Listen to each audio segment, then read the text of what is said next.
Hello Touti, une question en ouverture de cette petite vidéo. À quoi reconnaît-on une autrice à suivre? À quoi reconnaît-on une autrice tout court? Alors je vais vous prendre un exemple au hasard. Je vais vous parler de Judith Viard. Judith Viard, 5 livres en 4 ans. Pour commencer, un diptyque, ils sont venus à deux. Publié aux éditions Le Clos-Jouve. Premier volet, le jour où la dernière Claudette est morte. Donc un recueil autobiographique, texte court, fragments, tout de suite une musique, une tonalité, une phrase reconnaissable.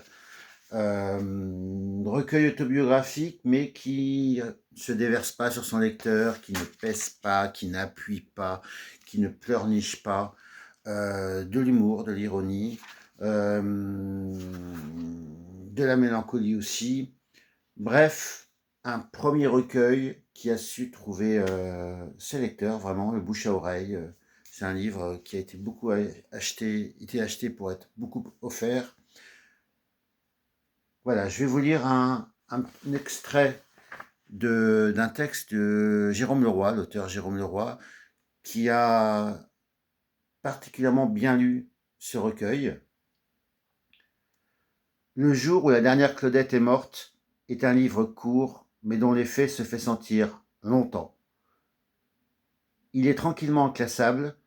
Il ne s'agit pas d'un roman, ni d'un recueil de nouvelles, ni d'un recueil de poèmes, même si certains textes sont scandés et que la prose se rythme parfois en manière de verser. Apparemment, ce livre parle de Judith Viard enfant, Judith Viard adolescente, Judith Viard professeure de lycée professionnel, qui fait écrire de la poésie et de la bonne à une classe de futurs maçons. Le jour où la dernière Claudette est morte n'est pas non plus une autofiction.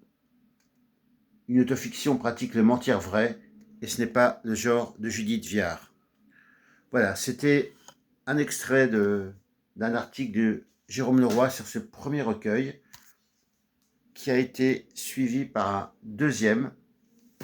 Donc, les gens ne se rendent pas compte, toujours aux éditions de Clos-Jouve, toujours texte court, toujours fragment, toujours ne jamais peser. Mais là, le champ, la perspective s'élargit, on quitte la première personne du singulier, le je, et on ouvre à la société, au on, au nous. Et effectivement, les deux vont de pair, hein, clairement.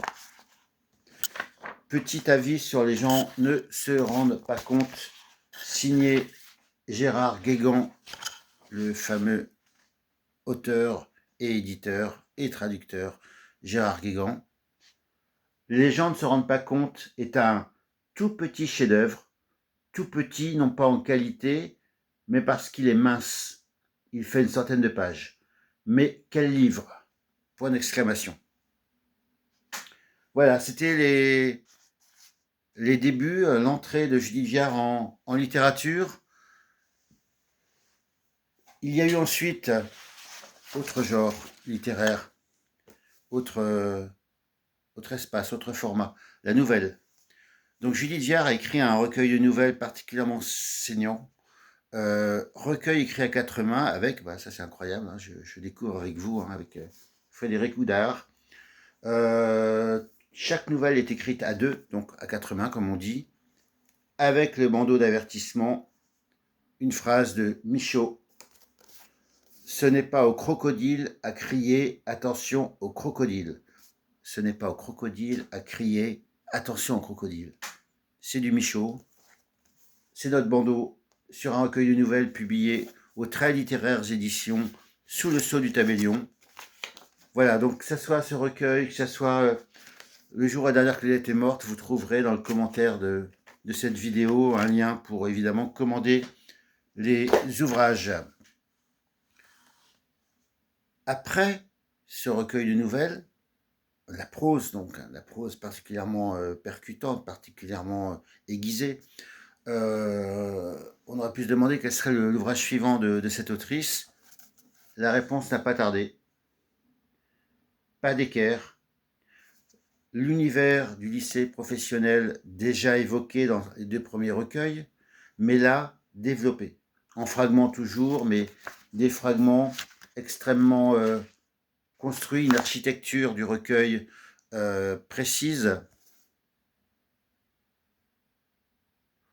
En fait, pour résumer, comme pour beaucoup d'autres auteurs d'ailleurs, toutes les thématiques, tous les territoires d'écriture de Judith Viard sont présentes évidemment dans ces 2 premiers recueils. Après, elle ne fait que les saisir et en développer un deuxième au fil de ses parutions. Donc pas d'équerre. Que vous dire si ce n'est que le succès surprise de ce livre publié aux éditions Louise Bottu n'est que justice. Je vous ai parlé d'un ouvrage très construit, découpé en 3 parties, comme 3 trimestres. Premier trimestre, peut mieux faire.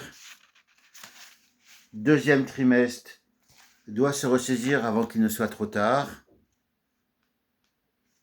Troisième trimestre, doit songer à une réorientation. Voilà. L'univers du lycée professionnel tel qu'il existe, tel qu'il s'effondre. On retrouve la patte de Judith Viard, son humour, sa précision. Vraiment un recueil magnifiquement construit. Alors là, avec le succès de ce, au moins critique, et de ce nouvel ouvrage, Judith Viard a commencé à attirer l'attention de certains éditeurs. Donc c'est Sergueï Dunoviev qui est directeur de collection pour cette nouvelle collection de La fille du poulpe aux éditions Moby Dick, qui a contacté Judith Viard pour lui proposer d'écrire sa version de La fille du poulpe. Vous connaissez sans doute Le Poulpe dans les années 2000-90, cette série de romans policiers avec un personnage central traité par une multitude d'auteurs. Là, c'est La fille du poulpe, une fille adoptive, mais et évidemment, Judith Viard s'en empare pour son premier roman solo. L'occasion pour elle d'évoquer sa ville natale, Le Havre, ville portuaire où elle est retournée l'été dernier. Ne me demandez pas comment je le sais, j'ai mes informations. Voilà, c'était un petit parcours rapide de 4 années d'écriture. L'autrice n'a pas chômé. Voilà, je finirai cette vidéo en revenant à la question qui l'a ouverte. À quoi reconnaît-on une autrice, à votre avis?